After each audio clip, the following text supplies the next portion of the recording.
Et qu'est-ce qu'on apprend aujourd'hui? Les féminicides sont en hausse en Suisse, la Confédération entre en action. Elle va enfin gronder les vilains Suisses élevés au grain. Ah oui tiens, pourquoi donc ils augmentent ces crimes? Depuis le début de l'année, 18 femmes ont été tuées par leur conjoint ou par un autre homme. Et qui est cet autre homme mystère? Je vais vous donner les chiffres avec un petit peu plus de détails les potes. Vous allez voir que la RTS manipule encore et toujours la moindre minorité. Pour nous faire croire que les blancs qui ont encore des couilles sont tous des prédateurs. Encore des couilles par rapport à une autre minorité en pleine expansion? Habile. 3 mesures ont été définies afin de renforcer la prise en charge des victimes et des responsables de violences dès les premiers signaux d'alerte. Appliquer la loi. Et les deux autres? Appliquer la loi. Et appliquer la loi? Habile. Les professionnels doivent être mieux formés afin de prévenir les violences lors des phases de séparation. Faut faire appel au précog. Minorité Report. Tom Frost va nous les corriger, ces petits enculés. Mais pourquoi nos pères de famille sont de plus en plus colère? Influence de l'immigration et quelques petites différences culturelles de rien du tout. Route. Plus de 55% des féminicides sont commis par des étrangers. Et voilà, on entre dans le complot. Non, dans les statistiques. Ouais bah, qu'est-ce que j'ai dit? Les étrangers sont 27% dans le pays de la levrette en 2025.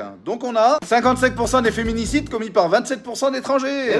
Et donc il y a peut-être quelques surreprésentations dont il faudrait tenir compte. La réalité c'est raciste. 2. Une justice de fiotte. C'est-à-dire? Le pourcentage moyen d'une peine appliquée pour le meurtre d'une femme est de 35%. Donc 7 ans de prison en moyenne. Le féminisme de gauche ne défend plus les femmes, il défend au final les droits de l'homme. Les filles, suivez Némésis, agissez concrètement pour vous, donc pour nous.